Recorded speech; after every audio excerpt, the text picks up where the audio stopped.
श्री शिवाय नमस्तुभयम। दोस्तों, जैसा कि आप सभी लोग जानते हैं कि 29 मई 2026 यानी शुक्रवार को पड़ रही है पुरुषोत्तम महीने की ज्येष्ठ शुक्ल पक्ष त्रयोदशी तिथि।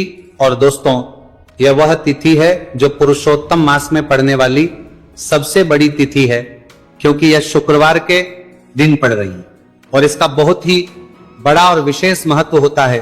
पूज्य गुरुजी ने कहा है कि अगर कभी भी मौका लग जाए और पुरुषोत्तम महीने की त्रयोदशी तिथि शुक्रवार को पड़ जाए तो आप लोगों 11 चावल के दाने का उपाय तो अवश्य ही करना चाहिए। इन तार में दोनों का संयोग बहुत ही कम आता है। इसी के साथ में गुरुजी ने अपने शिव पुराण कथा में बताया है कि इस दिन आपको 11 चावल दाने का उपाय तो आपको अवश्य ही करना चाहिए, क्योंकि ऐसा दिन पूरे साल में सिर्फ एक ही बार आता है। और दोस्तों, आप सभी लोग जानते हो कि शुक्रवार त्रयोदशी तिथि का अगर सबसे बड़ा कोई उपाय है तो वह 11 चावल के दाने वाला उपाय है। तो दोस्तों, इस शुक्रवार त्रयोदशी तिथि के दिन आप लोगों को इस 11 चावल दाने वाले उपाय को जरूर करना है। बहुत सारे लोग होंगे जिन लोगों ने इस उपाय को ना किया हो, मतलब पूरा साल निकल गया, उन्होंने किसी भी दिन इस 11 चावल के दाने वाले उपाय को न किया हो। पर दोस्तों, आपके पास एक आखिरी मौका बचा हुआ है, जो कि 29 मई शुक्रवार त्रयोदशी तिथि के दिन है। तो इस दिन आप लोगों को इस वाले उपाय को जरूर कर लेना है। भले ही आप पूरे महीने भर इस उपाय को ना किया हो, पर अगर आपने इस पुरुषोत्तम महीने की त्रयोदशी तिथि के दिन अगर इस वाले उपाय को कर लिया तो आपको इस उपाय को करने का वह फल मिलेगा जिसकी आपने कभी कल्पना भी नहीं करी होगी। इसीलिए आप लोग इस वाले उपाय को एक बार जरूर कर लेना है, ताकि आप लोगों के हाथ से यह मौका ना जा सके और आपको इस उपाय को करने का फल मिल सके। दोस्तों, यह उपाय पंडित जी ने अपनी अभी की ही श्री शिव महापुराण की कथा में बताया है। जी, इस उपाय को आज हम आपको बहुत अच्छे से समझाने वाले हैं। इस वीडियो को देखने बाद इस उपाय को समझने के लिए आपको कोई और वीडियो को देखने की जरूरत नहीं पड़ेगी। तो चलिए दोस्तों, उपाय को शुरू करते हैं।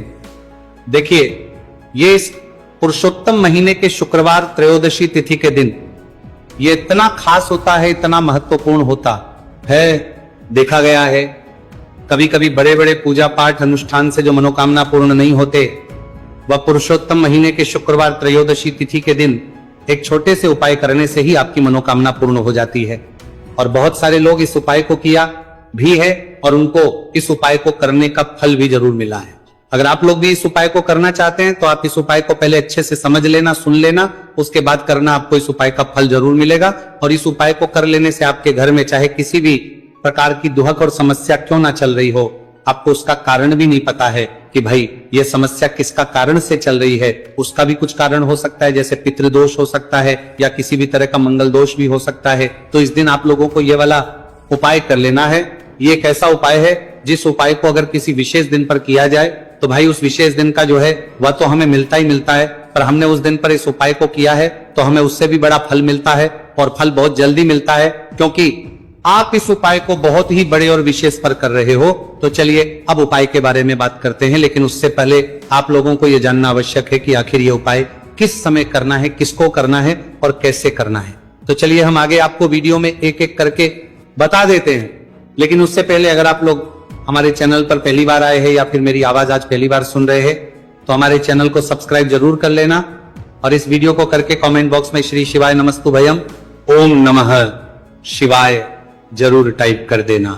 तो दोस्तों, इस 11 चावल के दाने वाले उपाय को हमें शुक्रवार त्रयोदशी तिथि के दिन कैसे करना है, किसको करना है, किस समय करना है और कहां पर करना है, ये सारे सवालों के जवाब आपको इस वीडियो में मिल जाएंगे। और जो ये वीडियो देखेगा भाई, उसको 11 चावल के दाने वाला उपाय जरूर करना चाहिए, क्योंकि इस दिन एक चावल के दाने का बहुत ही बड़ा और विशेष महत्व होता है। और जब बात आ जाए 11 चावल के दाने की, तो ये सोने पर सुहागा वाली बात हो जाती है और ये एक बहुत ही बड़ा उपाय हो जाता है इस शुक्रवार त्रयोदशी तिथि का। तो अब दोस्तों, इस 11 चावल के दाने वाले उपाय को आखिर करना किसको है, सबसे पहले हम लोग वह बात जान लेते हैं। तो देखो, घर की जो बड़ी माताएं बहनें होती हैं, उन माताओं बहनों में से कोई भी एक बड़ी माता बहन इस वाले उपाय कर सकती है। और दोस्तों, अगर आप चाहे तो अपने घर में से सभी सदस्यों को भी इस उपाय को करवा सकते हैं। अगर किसी व्यक्ति की खुद की कोई मनोकामना है, खुद की कोई दुख और परेशानी है जो कि वो अपने लिए ही करना चाहता है, इस वाले उपाय को तो वो खुद अपने लिए भी कर सकता है। बाकी अगर कोई घर में से ऐसा है जो कि अपने पूरे घर परिवार की सुख और शांति के लिए ये वाला उपाय करना चाहता है, तो भाई वह भी कर सकता है, उसमें भी कोई दिक्कत वाली नहीं है। कहने का मतलब यह है कि इस उपाय को हर एक सदस्य भी कर सकता है और पूरे घर परिवार के सदस्य के लिए घर की बड़ी माताओं बहनों में से कोई एक माता बहन भी कर सकती है। माताएं बहनें अगर घर में उपस्थित ना हो या वह यह वाला उपाय ना कर पा रही हो, तो फिर घर का कोई बड़ा सदस्य भी इस 11 चावल के दाने वाले उपाय को कर सकता है, चाहे फिर वह पुरुष ही क्यों ना हो, उसमें कोई भी दिक्कत वाली बात नहीं है। अब दोस्तों, इस 3 बल के दाने वाले उपाय को हमें करना कहां पर है? हमें इसे शिवजी के मंदिर में जाकर करना है। बहुत सारे लोग प्रश्न करते हैं हर एक उपाय को करते समय क्या हम इस उपाय को घर पर कर सकते हैं? तो इस वाले उपाय को आप घर पर नहीं कर सकते हो। इस वाले उपाय को करने के लिए आपको शिवजी के मंदिर ही जाना पड़ेगा। उसके बाद में दोस्तों जो अगला प्रश्न निकल कर आता है वो ये आता है इस उपाय को लेकर कि आखिर इस उपाय को हमें किस समय करना है, सुबह के समय करना है कि शाम के समय करना है? तो देखो, इस वाले उपाय को आप लोग सुबह के समय भी कर सकते हो और शाम के समय प्रदोष काल में भी कर सकते हो। अब अगर आप पूछो कि भाई सबसे उत्तम समय कौन सा रहेगा इस 31 चावल के दाने वाले उपाय को करने का, तो हम आपसे बस यही कहेंगे कि इस उपाय को आप सुबह के समय करेंगे तो ज्यादा बेहतर होगा। बाकी अगर प्रदोष काल शाम के समय भी करेंगे तो भी अच्छा होगा, उसमें कोई भी दिक्कत वाली बात नहीं है। तो अब दोस्तों अगली सबसे बड़ी और महत्वपूर्ण बात आती है, वो ये आती है कि सुबह अगर हम उपाय को करेंगे तो हमें कितने बजे से लेकर कितने बजे तक के बीच में करना है, और शाम के समय प्रदोष काल में करेंगे तो हमें कितने बजे से लेकर कितने बजे के बीच में करना है। तो देखो, सुबह जितनी जल्दी हो सके आप उपाय को करने की कोशिश करना। बाकी अगर किसी कारणवश लेट भी हो जाओ, थी देर भी हो जाए, तो 10 या 11 बजे तक भी आप उपाय कर लेना, पर 12 बजे से ज्यादा देरी ना हो। ठीक है, इस बात का ध्यान रखना। उसके बाद में दोस्तों अगर शाम के समय प्रदोष काल की बात करें, प्रदोष काल का जो समय है होता है वो शाम के 6 बजे से शुरू हो जाता है। मतलब शाम के 6 बजे से लेकर 7 बजे के बीच का जो समय होता है ये समय प्रदोष काल का समय होता है। पर अभी जो मौसम चल रहा है, इस मौसम में जो है शाम बहुत देरी से होती है, तो आप इस उपाय को 7 या 8 बजे के बीच में भी कर सकते हो। मतलब शाम के 6 बजे से 8 बजे के बीच में आप कभी भी इस वाले उपाय को कर सकते हो, उसमें कोई भी दिक्कत वाली बात नहीं है।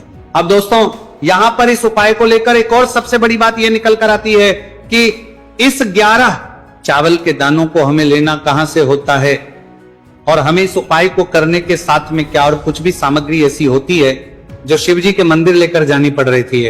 तो देखो यहां पर हम आपको बता दें। सबसे पहले आप लोग ये जान लो कि ये जो 3 चावल के दाने वाला उपाय है, सिर्फ और सिर्फ आप उपाय की सामग्री लेकर कभी भी शिवजी के मंदिर मत जाना, क्योंकि हमें भगवान के सामने ये नहीं दर्शा है कि अगर हम भगवान शिवजी के मंदिर आए हैं तो अपने फायदे के लिए आए हैं। तो इसीलिए जो भी पूजन सामग्री है, उपाय सामग्री है 11 चावल के दाने, इसके साथ में आपको पूजन सामग्री भी जरूर लेकर जाना है। देखो, अगर सुबह के समय उपाय कर रहे हो तो सीधी सी बात है, 1 लोटा जल तो आप लेकर जाओगे ही जाओगे। वही 1 लोटा जल अगर मिट्टी का जल हो तो बहुत अच्छा रहेगा। मिट्टी का जल कैसे बनाता है, इसके लिए हमने पहले से बहुत सारी वीडियोस बना दी है आपके पास। इस दिन एक आखिरी मौका रहेगा मिट्टी का जल शिवजी पर चढ़ने का और उपाय को करने का, बहुत बड़ा आपको इस दिन फल मिलेगा। तो इसीलिए इस दिन हो सके तो भाई मिट्टी का जल चढ़ाना, तो अपने साथ में कम से कम 1 लोटा जल तो आपको लेकर जाना ही जाना है। अगर मिट्टी का जल नहीं है तो घर का जल भी आप इस्तेमाल कर सकते हो। इसके अलावा जो भी पूजन सामग्री है, देखो 11 के दाने ये अलग आपके रहेंगे और जो आपकी पूजन सामग्री रहेगी वो अलग रहेगी। पूजन सामग्री में आप जो भी चीज लेकर जाना चाहे वो लेकर जा सकते हैं। एक बेलपत्र भी लेकर जा सकते हैं, उसमें कोई भी दिक्कत वाली बात नहीं है। वहीं अगर हम बात करें शाम के समय की, तो शाम के समय शिवजी पर जल नहीं चढ़ता है, इसलिए शाम के समय आप लोग एक दीपक तैयार कर लें जो कि गोल तीखा आटे का, शुद्ध देसी गाय का घी का होगा, है ना। इस बात का आप लोगों को ध्यान करना है। और इस दीपक को आपको घर से जलाकर नहीं लेकर जाना है, भगवान शिव जी के मंदिर में जाकर ही जलाना है, इस बात का भी आप लोगों को ध्यान रखना है। अब दोस्तों यहां पर हमें इस बात को समझना है कि ये 11 चावल के दाने हमें लेना कहां से है। क्या हमें दुकान से लेकर आना है, या हमें अपने घर से लेना है, या कहां से लेकर आना है, और कौन से चावल लेना है, क्योंकि चावल भी बहुत प्रकार के होते हैं। तो देखो, इन सभी सवालों के जवाब आप लोग एक बात में सुन लो कि भाई जो उपाय है, इस उपाय में आपको ये नहीं देखना है कि भाई कौन से चावल है, कौन से चावल नहीं है। बस जो भी चावल ले रहे हो वो चावल का दाना सबूत होना चाहिए, मतलब साबुत होना चाहिए, टूटा हुआ नहीं होना चाहिए, कटा पीटा नहीं होना चाहिए। ये बात आपको ध्यान रखना है। बाकी आपका चावल बासमती हो या सादा चावल हो या कोई सा भी चावल हो, उसमें कोई भी दिक्कत वाली बात नहीं। तो सीधी सी बात है कि आपके घर के रसोई घर में जहां पर आप बनाते हो, वहां पर जो भी चावल आपके उपस्थित हो, उन चावलों में से अपनी एक कटोरी भर लेना या एक मुट्ठी चावल अलग से निकाल कर रख लेना, क्योंकि हम 11 चावल ही यहाँ पर इस उपाय में लेने वाले हैं। तो हमें ये चावल के दाने गिनकर निकालने पड़ेंगे, इस बात का आप लोगों को ध्यान रखना है। तो अपने उस चावल की कटोरी में से या चावल में से 11 ऐसे चावल के दाने आप लोग निकाल लो जो कि टूटे हुए ना हो, कटे पीटे ना हो, कोई दाग ना लगा हुआ हो, है ना। अच्छे साबुत चावल के दाने 31 दाने आप लोग निकाल कर रख लो, और इन्हें किसी भी एक कागज की पड़िया में या किसी एक छोटी सी कटोरी में आप लोग रख लो, ताकि यह सुरक्षित रहे, आपके एक भी चावल का दाना इधर उधर ना हो, और आपका उपाय भी पूरा अच्छे से हो जाए। तो भाई जैसे ही आपका उपाय की जो सामग्री है, 11 चावल के दाने, ये तैयार हो जाते हैं, उसके बाद में आपको जो भी अपनी पूजन सामग्री है, सुबह समय कर रहे हो तो एक लोटा जल और एक बेलपत्र या पूजन सामग्री जो लेकर जाना चाहो उसकी भी तैयारी कर लेना। और शाम के समय जा रहे हो तो भाई अपना जो दीपक है उसे तैयार कर लेना, ठीक है। और उपाय को करते समय शुद्धता का विशेष रूप से ध्यान रखना, ठीक है। सुबह सुबह स्नान करने के बाद ही उपाय को करने की आप लोग तैयारी करना। उसके बाद अगर शाम के समय की बात करें तो शाम के समय आपको स्नान करने की जरूरत नहीं है, पर शुद्धता ध्यान रखना है। आपको स्नान तो नहीं करेंगे, आप हाथ मुंह धोकर भी इस वाले उपाय को शाम के समय प्रदोष काल में कर सकते हैं, इसमें कोई दिक्कत वाली बात नहीं है। तो आप अपने उपाय की पूरी सामग्री तैयार करके आपके पास ही में जो आपका शिव मंदिर हो वहां पर पहुंच जाइए। सबसे पहले शिव मंदिर में जाकर आप लोगों को उपाय नहीं करना है, पहले भगवान के दर्शन करना है, भगवान से आशीर्वाद प्राप्त करना है, फिर शिव जी की शिवलिंग के पास में आना है।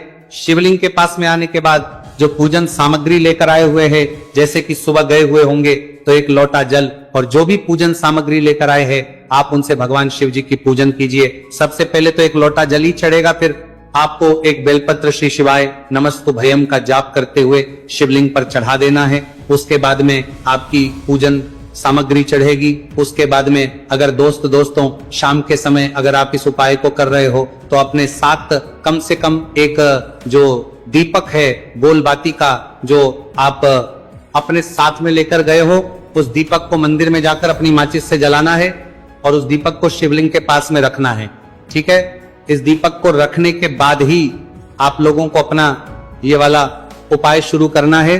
और दीपक को ज्यादा पास में मत रखना, वैसे भी गर्मी पड़ रही है, भगवान शिव जी को आंच नहीं लगनी चाहिए, है ना।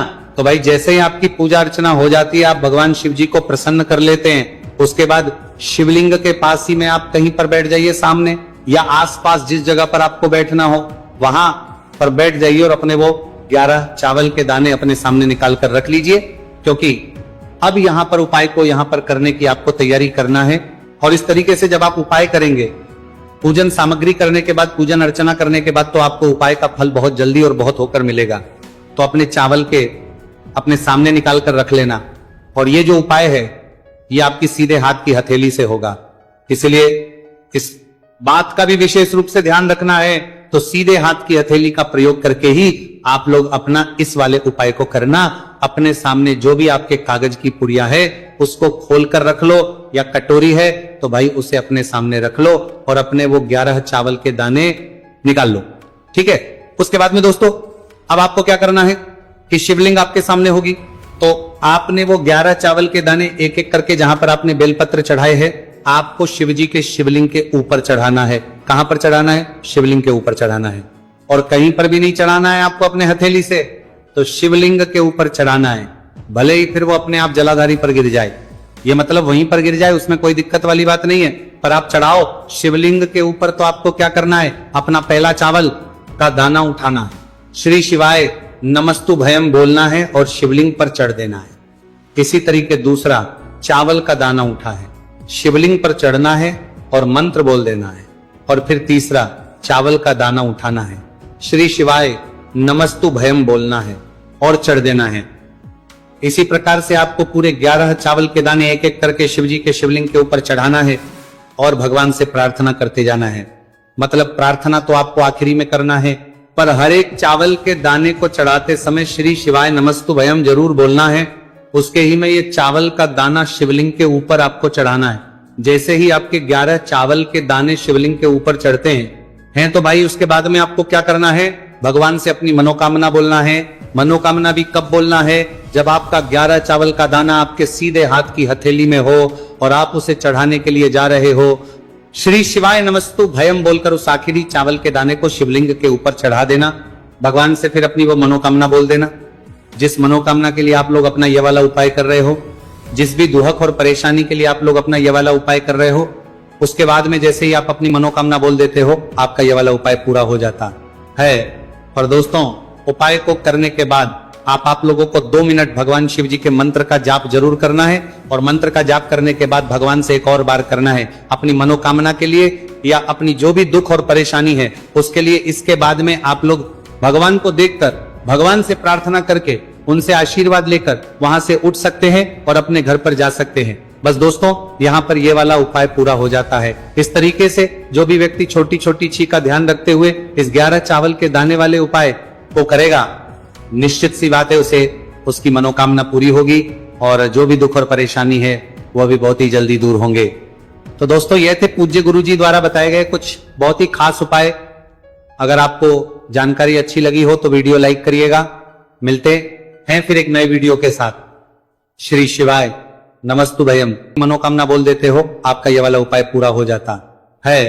और दोस्तों, उपाय को करने के बाद आप लोगों को 2 मिनट भगवान शिव जी के मंत्र का जाप जरूर करना है। और मंत्र का जाप करने के बाद भगवान से एक और बार करना है अपनी मनोकामना के लिए या अपनी जो भी दुख और परेशानी है उसके लिए। इसके बाद में आप लोग भगवान को देखकर, भगवान से प्रार्थना करके, उनसे आशीर्वाद लेकर वहां से उठ सकते हैं और अपने घर पर जा सकते हैं। बस दोस्तों, यहाँ पर ये वाला उपाय पूरा हो जाता है। इस तरीके से जो भी व्यक्ति छोटी छोटी चीज का ध्यान रखते हुए इस 11 चावल के दाने वाले उपाय को करेगा, निश्चित सी बात है उसे उसकी मनोकामना पूरी होगी और जो भी दुख और परेशानी है वह भी बहुत ही जल्दी दूर होंगे। तो दोस्तों, ये थे पूज्य गुरु जी द्वारा बताए गए कुछ बहुत ही खास उपाय। अगर आपको जानकारी अच्छी लगी हो तो वीडियो लाइक करिएगा। मिलते हैं फिर एक नए वीडियो के साथ। श्री शिवाय।